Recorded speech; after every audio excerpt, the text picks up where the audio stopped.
नहीं, तुमसे कह ही नहीं रहे। You look like a Tom cruise. मैं तुमसे कुछ कह ही नहीं सकता बेटा, आप सर हैं हमारे।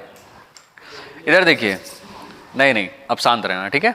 ओके, सो चलो इधर सुनो, पढ़ाई कर लो, सीरियस हो जाओ, ठीक है? ओके, पढ़ाई के टाइम सीरियस हो जाया करो, अदर टाइम हम भी मजाक करते हैं तुम लोग के साथ, चलता है सब। इससे पहले जो भी आप लोगों ने फॉर्मूला पढ़ा था, फॉर्मूला किससे रिलेटेड पढ़ा था? रिफ्रैक्शन से रिलेटेड पढ़ा था। स्नेल्स लॉ से हम प्रूव करते थे, अकॉर्डिंग टू स्नेल्स लॉ होता था। स्नेल्स लॉ आता था बिकॉज दो मीडियम होते थे, उनका रिफ्रैक्टिव इंडेक्स अलग अलग होता था। बट इस क्लास में हम लोग उसी के आगे पढ़ेंगे, उसी के आगे इन द सेंस जब आपका रिफ्रैक्शन खत्म हो जाएगा तब हम पढ़ने वाले हैं क्या? लेंसेज। क्या पढ़ने वाले हैं? लेंसेज। अभी हमारा जितना भी रिफ्रैक्शन होगा ना, किसके थ्रू आउट होगा? लेंस के थ्रू आउट होगा। लेकिन इससे पहले हमारा जितना भी रिफ्रैक्शन हो रहा था, किसके थ्रू आउट हो रहा था? कर्व सरफेसेस के थ्रू आउट हो रहा था, है ना? सो आपने दो तरह के कर्व सरफेस पढ़े थे। एक कैसा कर्व सरफेस था? कॉन्वेक्स था। एक दूसरा कर्व सरफेस कैसा था? कॉनकेव था। तो कॉन्वेक्स के लिए और कॉनकेव के लिए you have learn the same formula. Formula क्या था? 1/1 ना लिख के आप क्या लिखते थे? n/v माइनस, या फिर आप n2 n1 से लिखते थे, क्या लिखते थे? n2/v minus n1/u is equal to n2 minus n1 upon में क्या रहता था बेटा? r रहता था। यही सेम फॉर्मूला कॉन्वेक्स के लिए भी पढ़ते थे, यही सेम फॉर्मूला किसके लिए पढ़ते थे? कॉन्वेक्स के लिए, कॉनकेव के लिए भी पढ़ते थे, है ना? तो दोनों के लिए formula as well as same रहता था। इसमें जो n2 होता था वो रिफ्रैक्टिव इंडेक्स होता था किसका? जिसमें रे एंटर कर रही होती थी। और ये फॉर्मूला किसके लिए पढ़ते हैं? ये मैंने पहले भी डिस्कशन करा है। जब आपका कोई भी रे रेयर से किसमें जाता है? डेंसर मीडियम में जाता है, ठीक है? किसी सरफेस के लिए। और जब रे आपका डेंसर से डेंसर टू रेयर मीडियम जाता है तो उस सिचुएशन में रिफ्रैक्टिव इंडेक्स शिफ्ट हो जाता है। क्या हो जाता है? n1/v minus n2/u is equal to n1 minus n2/r, ठीक है?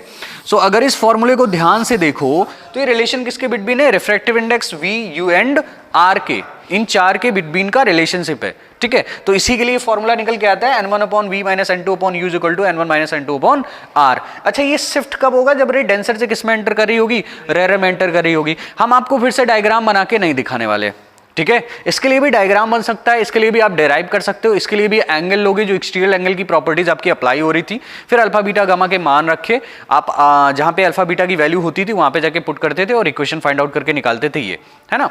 लेकिन जब आपका रे रेयर से डेंसर में एंटर कर रहा होगा तो n2/v होगा, जब डेंसर टू रेयर में एंटर कर रहा होगा तो n1/v होगा। हमने आपको डेरिवेशन किसके लिए कराया है? रेयर टू डेंसर के लिए। ऑब्जेक्ट कहां पर प्लेस होता था? रेयर मीडियम में, ठीक है? और रे किस में एंटर करती थी? डेंसर मीडियम में एंटर करती थी। तो ये आपने इसके लिए पढ़ रखा है। तो आप अलग से कहीं पर अगर नोट डाउन करना चाहें, अपने आप को याद दिलाने के लिए, रिकॉल कराने के लिए, तो कहीं पर नोट डाउन कर सकते हो, ठीक है? ओके, चलिए अब इसके जस्ट आगे एक सुंदर सी प्यारी सी हेडिंग लगा लो। और वो सुंदर सी प्यारी सी हेडिंग क्या है? देखो, आप सभी को वो चीजें ज्यादा अच्छी लगती हैं जिसपे कम दिमाग लगाना पड़ता है ना? समझने में मजा आती है। तो समझने में मजा आने का मतलब क्या है? कि वो चीजें हैं जो आप पहले पढ़ चुके हो। क्या आपने पहले पढ़ा था? लेंस पढ़ा था। इससे पहले आपने लेंस पढ़ रखा है। तो लेंस एक डिवाइस है, या फिर हम बोल सकते हैं कि लेंस का काम क्या होता है?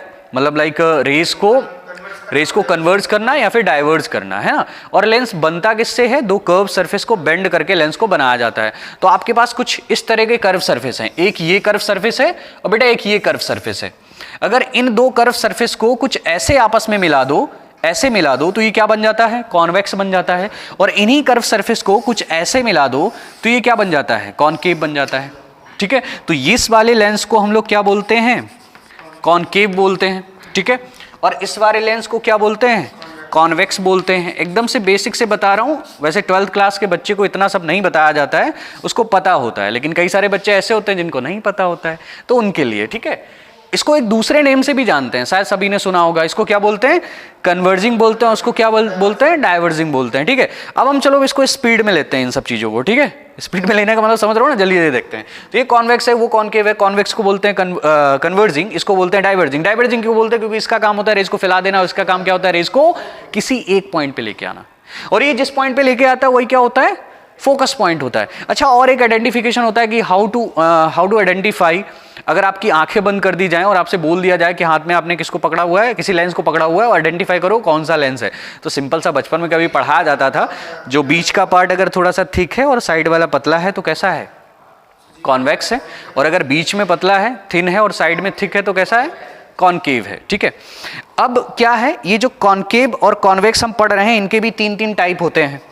इन लेंसेज के भी कितने टाइप होते हैं, 3-3 टाइप होते हैं। और तो उन 3-3 टाइप्स के बारे में बात कर लेते हैं। सो हेडिंग लगा लो लेंस। हेडिंग क्या लगाओगे, लेंसेस। कई सारे लेंस है यहां पे, देखना। तो पहला हमारा क्या होता था, छोटा सा फिगर बनाएंगे, इस वाले को क्या बोलते हैं, कॉन्वेक्स। और बेटा इस वाले को क्या बोला जाता था, कॉनकेव। तो इसको बोलते हैं हम कॉनकेव।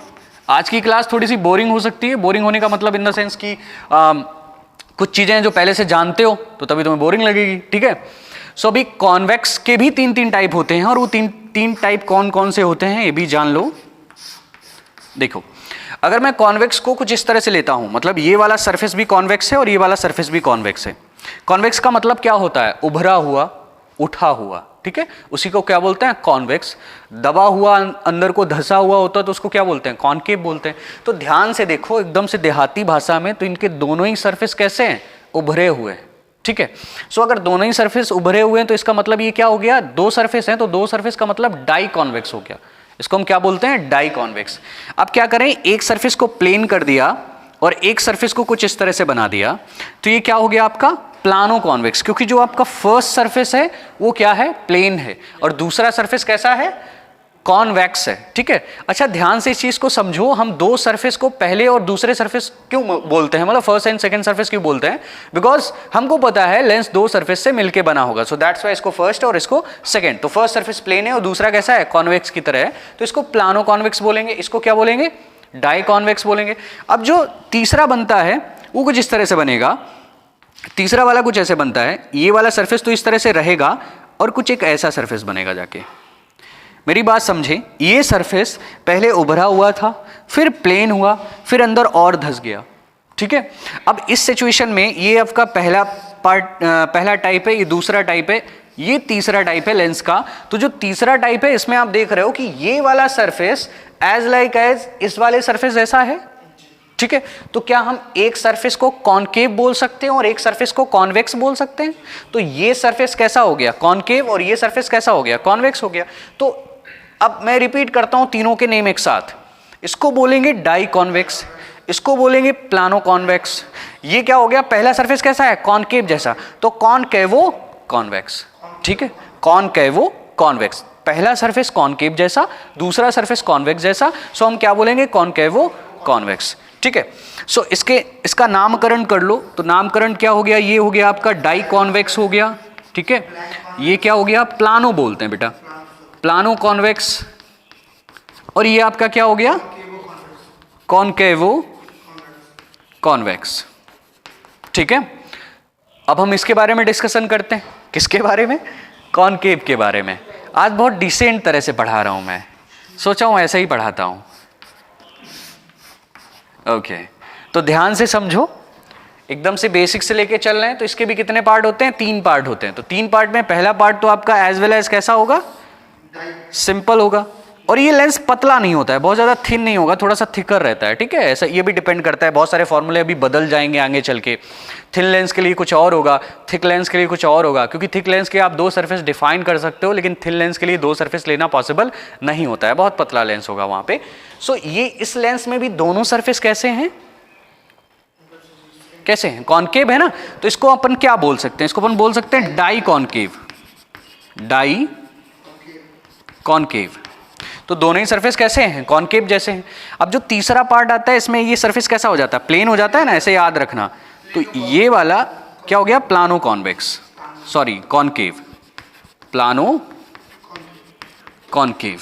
ठीक है, अब जो थर्ड वन होता है वो कुछ इस तरह से होगा, ये सरफेस और अंदर को घुसेगा और ये कुछ ऐसे बनेगा।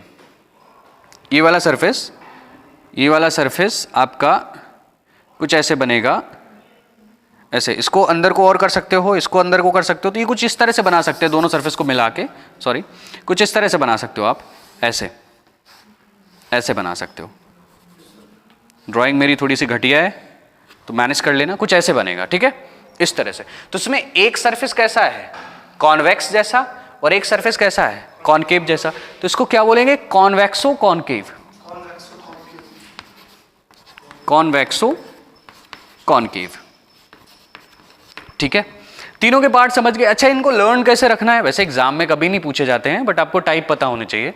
इनको लर्न कैसे रखना है, दो सरफेस कॉन्वेक्स जैसे, so di convex, plano convex, concavo convex.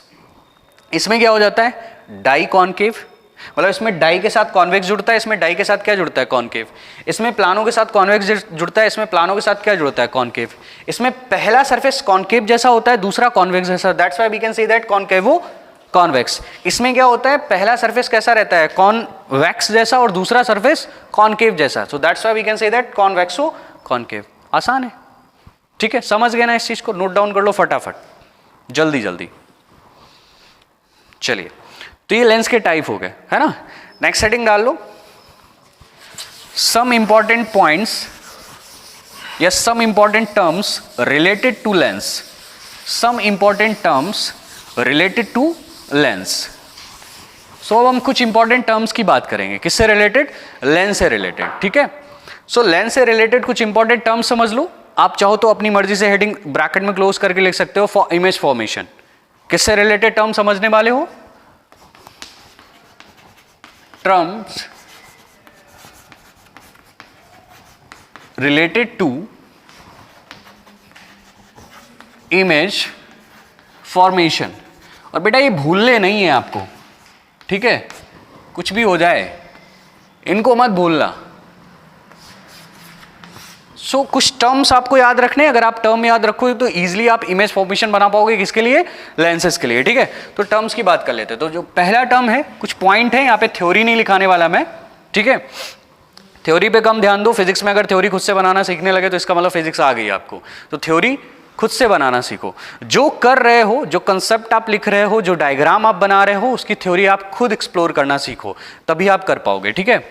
Okay, सो यहां पर अगर हम फर्स्ट पॉइंट की बात करें तो फर्स्ट पॉइंट में हम सबसे पहले किसके लिए देख लेते हैं, कॉन्वेक्स के लिए देख लेते हैं। सो कॉन्वेक्स लेंस ड्रॉ कर देते हैं। ये आपका क्या रहता है, कॉन्वेक्स रहता है। तो बेटा सबसे पहला जो काम तुम्हें करना पड़ेगा, जो पहला टर्म होता है, आप इस कॉर्नर को इस कॉर्नर से मिलाओ, स्केल से ये मिलाने का काम करोगे। फिर लेंस की टोटल हाइट,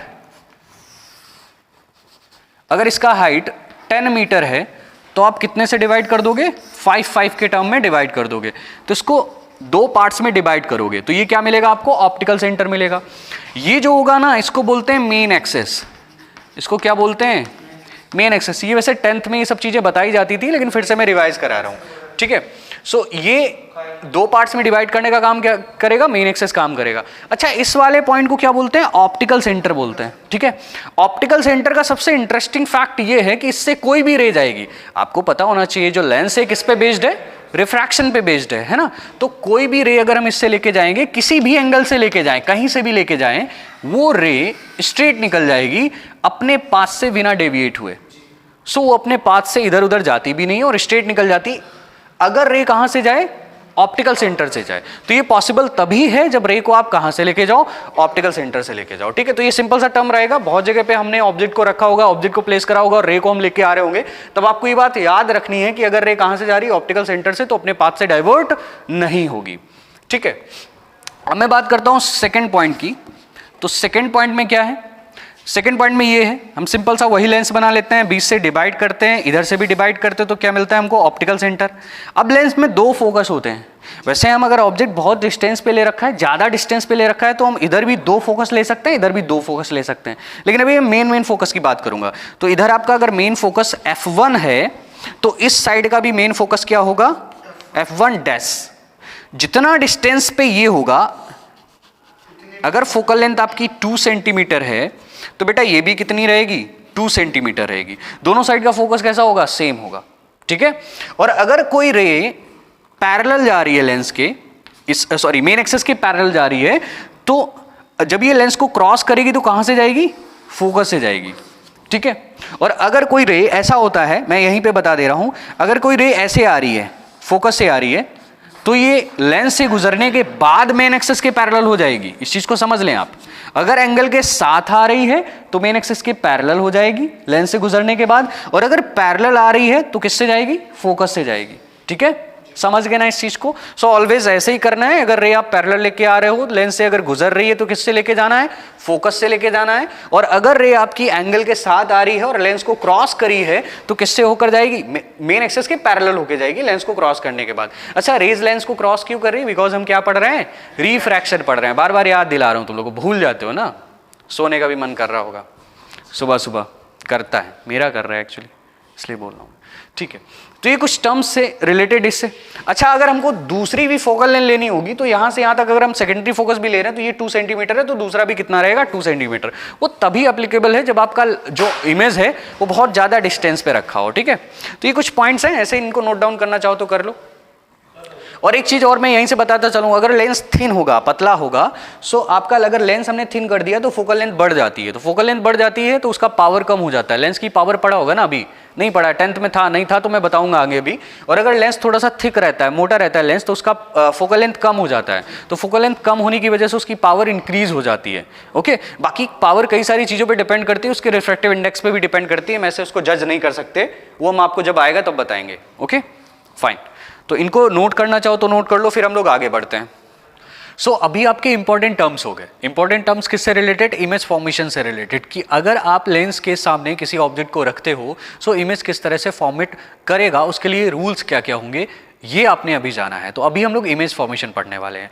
एक बात बता दूं मैं आपको, आप सभी को बता दूं, आप लोग को भी, कि अगर आप इस वीडियो को देख रहे हैं और आपने ऑलरेडी इमेज फॉर्मेशन के बारे में बहुत कुछ जान रखा है, 10th क्लास में आपने अच्छे से फिजिक्स पढ़ा था, तो आप इसको स्किप कर सकते हो, आगे बढ़ सकते हो, या फिर नेक्स्ट वीडियो पे जा सकते हो। ठीक है, तो जिन बच्चों को इमेज फॉर्मेशन नहीं आता है उन्हीं को फोकस करना है ओनली। ठीक है, हेडिंग लगा लो, image formation, image formation, image formation by convex lens. तो आपको इमेज फॉर्मेशन पढ़ना है किसके लिए? कॉन्वेक्स लेंस के लिए। ठीक है, सो इसके टोटल 6 केस होते हैं। 6 कंडीशन के लिए हम लोग इमेज फॉर्मेशन पढ़ते हैं। किसके लिए? कॉन्वेक्स लेंस के लिए। फिर हम लोग कॉन्वेक्स के बाद कॉन्केव के लिए पढ़ते हैं। शायद आप सभी ने 10th क्लास में अगर मन से फिजिक्स पढ़ी होगी तो आपको याद होगा। So without wasting any time case first की बात कर लेते हैं। तो केस फर्स्ट क्या है आपके पास? Case first as well as मैंने वीडियो 10th क्लास के लिए अपलोड करा था, बिकॉज वहाँ पर भी जो इमेज फॉर्मेशन का बेसिक रहता है वो ऐसा ही रहता है। अगर आप 10th के बाद 11th में कुछ ज़्यादा पढ़ाई पे ध्यान दे दिया होगा तो ये आप भूल चुके होंगे। सो दैट्स वाई मैं फिर से इसको रिवाइज करा रहा हूँ आपको। ठीक है, लेकिन ये आपके सिलेबस में है, ये रे ऑप्टिक्स में है, आपको पढ़ना है। किससे रिलेटेड? इमेज फॉर्मेशन, लेंसेज से रिलेटेड। आपको पता होना चाहिए कि ऑब्जेक्ट कहाँ कहाँ रखा होगा और उस डिफरेंट पोजीशन के लिए जो आपका इमेज फॉर्म होगा वो कहाँ कहाँ पर इमेज फॉर्म होगा। तो ये आपको जानना है इमेज फॉर्मेशन से रिलेटेड। ओके, सो जो केस फर्स्ट होगा उसमें व्हेन ऑब्जेक्ट, ये 1-2 के लिए मैं इस तरह से हेडिंग्स डालूंगा, फिर हम नहीं डालेंगे, सीधा स्टार्ट करेंगे, आगे की तरफ बढ़ाते चले जाएंगे। When object placed at infinity, object कहां पर रखा हो? इंफिनिटी पे रखा हो। तो उस सिचुएशन में लिए, देखो मैंने क्या बोला है, कॉन्वेक्स लेंस है। तो सबसे पहला काम आप क्या करेंगे? कॉन्वेक्स लेंस ड्रॉ करेंगे। ये आपका सिंपल सा कॉन्वेक्स लेंस हो गया। कॉन्वेक्स लेंस के कॉर्नर्स को मिलाने का काम करेंगे, वही सब पुरानी बातें जो मैं पहले बता चुका हूँ। फिर लेंस को 2 पार्ट्स में डिवाइड करेंगे, और लेंस को 2 पार्ट्स में डिवाइड करने का काम मेन एक्सिस करेगा। ये मिलेगा आपको ऑप्टिकल सेंटर, है ना। ऑप्टिकल सेंटर के बारे में भी बताया गया कि किस तरह से वर्क करता है। और ये इस साइड का हुआ फर्स्ट फोकस F1, ये इस साइड का हुआ फर्स्ट फोकस F1 डैश। इसको F1 डैश से नामकरण कर लेते हैं, जो थोड़ा डिफरेंट दिखेगा।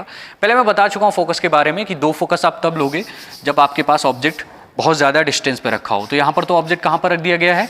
इन्फिनिटी पे रख दिया गया है। तो उस सिचुएशन पे ये आपका फर्स्ट फोकस हुआ इस साइड का, मतलब ये अगर राइट साइड है तो उसके अकॉर्डिंग ये फर्स्ट फोकस हुआ, और ये आपका हुआ सेकेंड फोकस F2 डैश। ये इस साइड का फर्स्ट फोकस है, ये इस साइड का हो गया सेकेंड फोकस F2। ऑब्जेक्ट को कहाँ रखा गया, इन्फिनिटी, तो मीन्स ऑब्जेक्ट यहाँ पर कहीं पर रखा है, तो ऑब्जेक्ट को डैश डैश से बना लेते हैं।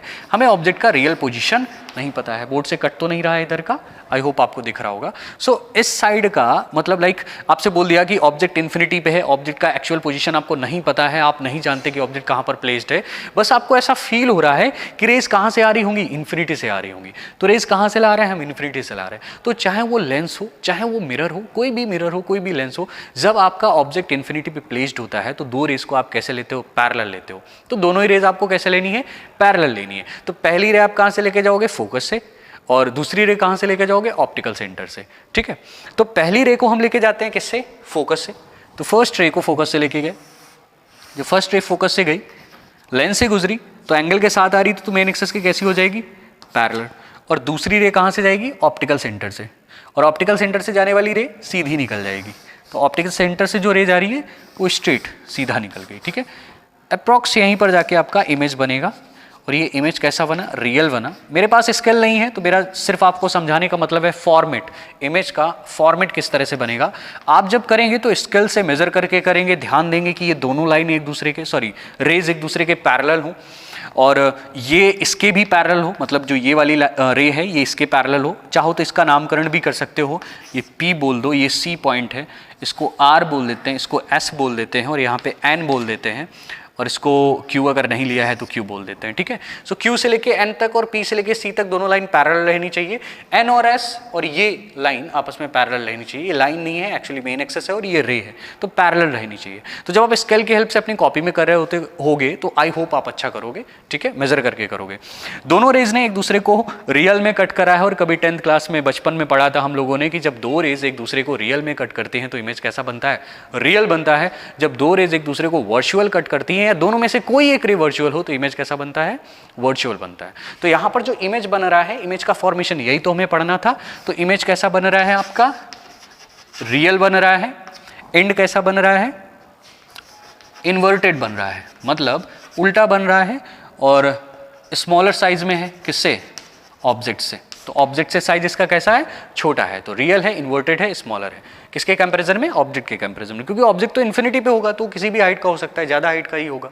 सो इमेज कैसा बन रहा है, रियल बन रहा है। तो ये फर्स्ट केस है। अब हम केस सेकंड की बात करते हैं। केस सेकंड में ये बोला गया, इसको आप नोट डाउन कर लो, मैं सामने से हट जाता हूँ। If you want to take screenshot from here so you can take it. Video को पॉज करो, स्क्रीनशॉट ले लो, और बाद में इससे रिलेटेड इजीली समझते रहो। ठीक है, ओके। सो अभी मैं इसको रब कर रहा हूँ, चल रहे हम लोग सेकेंड केस पे। तो सेकेंड केस में क्या होगा, सेकेंड केस में ऑब्जेक्ट को इन्फिनिटी और सेकेंडरी फोकस के बिटवीन रखा जाएगा। I am repeating my sentence, object को कहां रखा जाएगा, इन्फिनिटी और सेकेंडरी फोकस के बिटवीन। तो चलिए हम बात कर लेते हैं केस सेकेंड की। तो केस सेकेंड में क्या है, when object is placed between infinity and, जो हमने उसको माना हुआ था, क्या माना हुआ था, F2 डैश पॉइंट माना हुआ था। ठीक है, आप इसको किसी भी तरह से ले सकते हो, F1 F2 या फिर F dash F double dash, जैसे आपको मानना है। इतना याद रखना, जिस साइड ऑब्जेक्ट रखा है सेकेंडरी फोकस और जो आपका रहेगा इन्फिनिटी, उसी के बिटवीन ऑब्जेक्ट को प्लेस करा गया है। तो यहां पर देख लो, यह है आपका कॉन्वेक्स लेंस। कॉन्वेक्स लेंस को टू पार्ट्स में डिवाइड करने का काम करेगा मेन एक्सिस।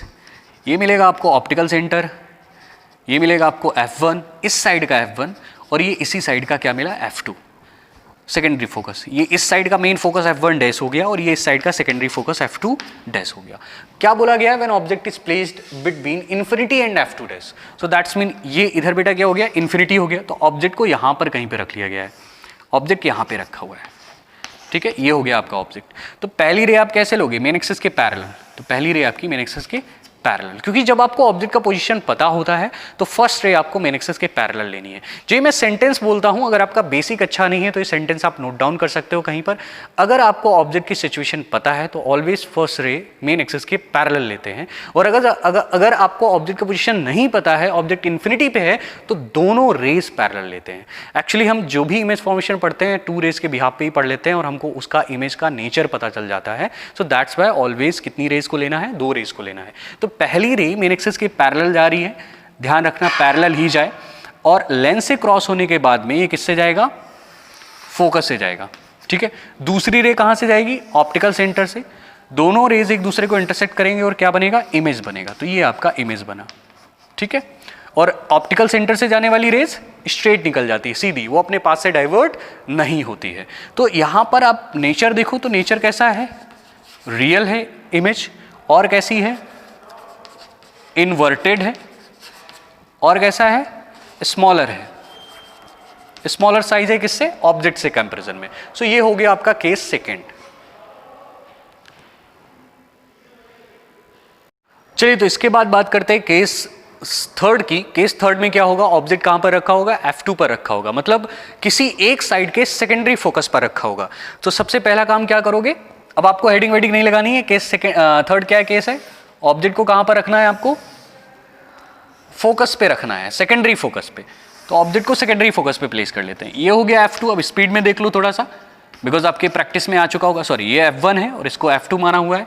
ये इस साइड हम लोग क्या ले रहे हैं यहाँ पर, F1 और F2 डैश। ये मैटर नहीं करता कि आप इसी नेम से बुलाएं इनको, इसको हम F डैश भी बोल सकते हैं और इसको F double dash, F triple dash भी बोल सकते हो, आप पे डिपेंड करता है। या फिर हम ले सकते हैं 1F 2F ऐसे भी ले सकते हैं, ठीक है। सो ऑब्जेक्ट कहाँ पर प्लेस्ड है इस बार, केस थर्ड में। ये थर्ड केस की बात कर रहा हूँ मैं, ठीक है। केस थर्ड में ऑब्जेक्ट प्लेस्ड है कहाँ पर, F2 पर, एट F2 डैश पर प्लेस्ड है। सो F2 डैश पर जब ऑब्जेक्ट प्लेस है, ऑब्जेक्ट की सिचुएशन पता है, तो पहली रे मेन एक्सिस के पैरेलल, और पैरेलल जाएगी, लेंस से गुजरने के बाद किससे जाएगी, F1 से जाएगी। और दूसरी रे कहाँ से जाने वाली है, ऑप्टिकल सेंटर से। तो ऑप्टिकल सेंटर से जाएगी जो रे, वो यहीं पर इंटरसेक्ट करेगी, जाके F2 पर इंटरसेक्ट करेगी। तो ये पॉइंट आप खुद बना लेना, मेरे पास स्केल नहीं है तो मैं मेजर नहीं कर सकता, मैं फॉर्मेट समझा रहा हूँ आपको। सो इमेज आपका F2 पर ही बनेगा। अगर ऑब्जेक्ट F2 पर होगा तो इमेज भी कहाँ पर बनेगा, जाके F2 पर बनेगा जाके। तो ये पॉइंट क्या होता था, F2। अगर मेरे अकॉर्डिंग देखा जाए तो ये क्या है, राइट हैंड साइड है, तो राइट हैंड साइड के दोनों फोकस हो गए, और ये आपका लेफ्ट हैंड साइड है। आपके अकॉर्डिंग ये चेंज हो जाएगा, ठीक है, ये मैटर नहीं करता। चलिए इसमें नेचर जानते हैं। तो नेचर क्या था इमेज का, इमेज इस बार भी कैसी बन रही है, रियल है, और साथ में इन्वर्टेड है, एंड सेम साइज में है। साइज इस बार कैसा है, सेम साइज है, ओके। तो साइज इस बार आपका सेम है। अब हम लोग केस थर्ड के बाद केस 4 पे चलते हैं डायरेक्टली। तो केस 4 में क्या बोला गया है, जब ऑब्जेक्ट को कहां रखा जाए, F2 और F1 के बिटवीन, किसके बिटवीन रखा गया है, F2 dash and F1 dash के बिटवीन। तो सिंपल सा रे डायग्राम ड्रॉ कर लो। अब ये डायग्राम थोड़ा सा छोटा रहेगा, प्रैक्टिस में आ चुका होगा। कॉर्नर्स को मिला दो, कॉर्नर्स को मिलाने के बाद में लेंस को 2 पार्ट्स में डिवाइड कर दो। आपको क्या मिलेगा, ऑप्टिकल सेंटर मिलेगा, सी। ये हो गया आपका F1, ये हो गया आपका F2, ये क्या हो गया F1 डैश, और ये हो गया F2 डैश। ऑब्जेक्ट को इन दोनों के बीच में रख लो, यहाँ पे रखा है ऑब्जेक्ट। पहली रे मेन एक्सिस के पैरेलल, मेन फोकस से होके जाएगी, दूसरी रे ऑप्टिकल सेंटर से होके जाएगी, और दोनों रेज एक दूसरे को क्या करेंगे, इंटरसेक्ट करेंगे। सो दोनों रेज जहां पर एक दूसरे को इंटरसेक्ट करेंगे वहां पे क्या बनेगा, इमेज बनेगा, ठीक है। ये हमने ऑब्जेक्ट को प्लेस करके रखा हुआ है। सो यहाँ पे इमेज फॉर्मेट हो रहा है। सो इमेज का नेचर इस बार कैसा है, इमेज का नेचर है रियल है इमेज, साथ में इन्वर्टेड है, उल्टा बन रहा है, और साथ में कैसा है, रियल इमेज है, सॉरी रियल इमेज है, इसको रियल बनाएंगे कुछ इस तरह से, रियल इमेज है। और बट इस बार साइज कैसा है, बिगर साइज है। तो इस बार जो इमेज का साइज होगा वो कैसा होगा, बिगर होगा। अगर हम ऑब्जेक्ट से कंपेयर कराते हैं तो it's bigger size, bigger size,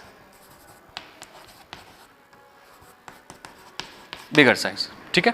तो साइज इस बार कैसा है इमेज का, बड़ा है। किससे कंपेयर कर रहे हैं, ऑब्जेक्ट से कंपेयर कर रहे हैं। अब देखो ध्यान से देखो, जैसे जैसे इमेज ऑब्जेक्ट लेंस के पास आती जा रही है, कौन सा लेंस है, कॉन्वेक्स लेंस है, सो ऑब्जेक्ट पास आता जा रहा है, तो वैसे वैसे आपका इमेज कैसा बनता चला जा रहा है, बड़ा बनता चला जा रहा है। तो आपने देखा होगा कि जब हम कॉन्वेक्स लेंस को ऐसे पकड़ते हैं और ध्यान से देखते हैं, जैसे किसी कोई वर्ड्स लिखे हुए हैं तो उनके पास में लेके जाते हैं तो वो बड़ा दिखता है, हाईली मैग्नीफाई दिखता है, ठीक है। ये बातें छोटे बच्चों को समझाई जाती हैं, 10th के बच्चों को बताई जाती हैं, 8th क्लास के बच्चों को बताई जाती हैं, आपको समझ में आती होंगी। स्क्रीनशॉट ले लेना यहाँ से। आपके कितने केस हो गए, 4 केस हो गए। अब हम सीधा चलेंगे 5th केस पे। 5th केस में क्या होगा, 5th और 6th केस यही थोड़े से इंपॉर्टेंट हैं, तो इन पे अच्छे से फोकस करना। अब आपका है 5th केस। 5th केस में क्या है, ऑब्जेक्ट कहां पर है, object at F2 days, sorry F1 days, object है F1 डेज पर। कॉन्वेक्स लेंस ड्रॉ करो, कॉन्वेक्स लेंस के कॉर्नर्स को मिलाओ, कॉर्नर्स को मिलाने के बाद में इसको 2 इक्वल पार्ट्स में डिवाइड कर दो। जब आप इन्हें 2 इक्वल पार्ट्स में डिवाइड करोगे, वही पुराना प्रोसेस है आपका, ये F1 रहेगा, ये F2 रहेगा, ये F1 डैश, ये होगा F2 डैश। अब अगर चाहो तो सेकेंडरी फोकस लिखने की जरूरत है नहीं यहाँ से, लेकिन फिर भी आपको आपके माइंड में रहना चाहिए कि हाँ ऐसा होता है। सो दैट्स वाई मैं यहाँ पे राइट डाउन कर रहा हूँ। ऑब्जेक्ट अब इस बार कहाँ पर रखा है, F1 पर रखा है, F1 डैश पे। तो पहली रे मेन एक्सिस के पैरेलल ऑब्जेक्ट का पोजीशन पता होता है, ओ डैश से इसको नामकरण कर दो इसका, ये मिलेगा ऑप्टिकल सेंटर। तो पहली रे मेन एक्सिस के कैसी जा रही है, पैरेलल, और पैरेलल रे लेंस से गुजरने के बाद किससे जाएगी, F1 से जाएगी, दूसरी रे ऑप्टिकल सेंटर से जाएगी, और ये अपने पास से डाइवर्ट नहीं होगी, बिकॉज आपने प्रॉपर्टी में पढ़ रखा है कि जब भी कोई रे ऑप्टिकल सेंटर से जाती है तो अपने पास से डाइवर्ट नहीं होती है। सो आपने देखा ये 2 पैरेलल रेज हैं, और आपने मैथ में पढ़ा होगा कि 2 पैरेलल लाइंस एक दूसरे को इंटरसेक्ट नहीं करती, बट 2 पैरेलल रेज एक दूसरे को इंटरसेक्ट कर सकती हैं, बिकॉज जब ये डिस्टेंस ट्रैवल करेंगी तो इनका इंटेंसिटी कम होगा और ये एक दूसरे को इंटरसेक्ट करेंगी। हाँ, वो बात अलग है कि इमेज कहाँ पर बनेगा जाके, हो सकता है मे बी इन्फिनिटी पे बने और इमेज का साइज बहुत बड़ा हो टू कंपेयर टू ऑब्जेक्ट। तो इस बार अगर हम नेचर की बात करें तो इमेज का नेचर हमारा इस बार कैसा है, इमेज इस बार भी कैसी बनेगी, रियल, एंड कैसी बनेगी, इन्वर्टेड बनेगी, बिकॉज कैसे नीचे बनेगा, मतलब मेन एक्सिस के नीचे बनेगा तो इन्वर्टेड बनेगा, and bigger size, bigger size, more bigger size होगा पहले के कंपैरिजन में, ठीक है।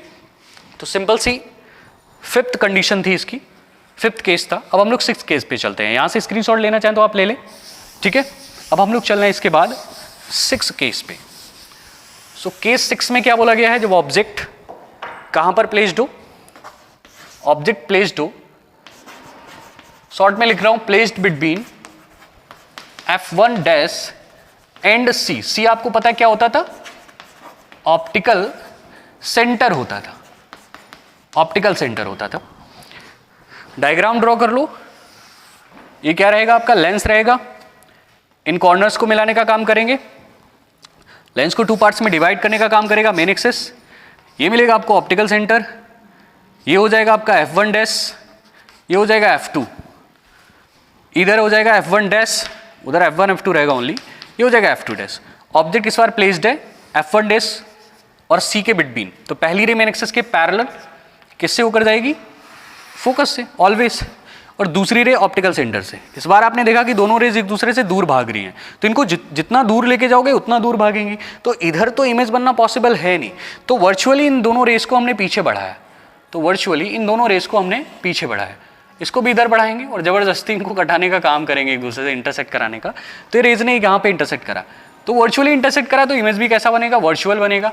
तो ये रहा आपका इमेज, ये है आपका ऑब्जेक्ट O डैश, और ये है आपका इमेज। तो इमेज इस बार कैसा है, वर्चुअल है। सो ये कंडीशन आई, 6th कंडीशन आई, जब आपका इमेज कैसा बन रहा है, वर्चुअल बन रहा है, और साथ में कैसा बन रहा है, इन्वर्टेड के साथ साथ इरेक्ट बन रहा है, इन्वर्टेड नहीं है, इरेक्ट है। इरेक्ट के साथ कैसा है, बिगर साइज में है, ओके। सो बिगर साइज में भी है, तो ये नेचर है। इमेज कैसा है, इमेज जो बन रहा है वो वर्चुअल है, इरेक्ट है, और साथ में कैसा है, बिगर साइज। अगर हम लोग किससे कंपेयर कराते हैं, ऑब्जेक्ट से कंपेयर कराते हैं। तो ये 6 कंडीशन थी किसके लिए, image formation by convex lens. Convex lens के लिए आपने 6 कंडीशन पढ़ रही हैं। अब अगर हम लोग कॉन्केव की बात करते हैं तो कॉन्केव की सिर्फ एक ही कंडीशन रहती है, एक ही तरह का इमेज बनता है, ऑब्जेक्ट को हम इन्फिनिटी से लेके ऑप्टिकल सेंटर के बिटवीन कहीं पर भी प्लेस करें। तो उस सिचुएशन के लिए डायग्राम देख लो, एक ही कंडीशन है, तो कोई हेडिंग नहीं लगानी है, बस ऐसे समझ के चलना है उसको। 6 कंडीशन, सिक्स कंडीशन में क्या है, सिक्स कंडीशन में क्या है, कॉनकेव लेंस है, कॉनकेव लेंस को दो पार्ट्स में डिवाइड कर लो। अगर हमारा थिक लेंस है तो हम ये सरफेस को डिवाइड करते हैं, इस लाइन से सरफेस को डिवाइड करते हैं, दो सरफेस को, बिकॉज हमको पता है lens the combination of two curve surfaces.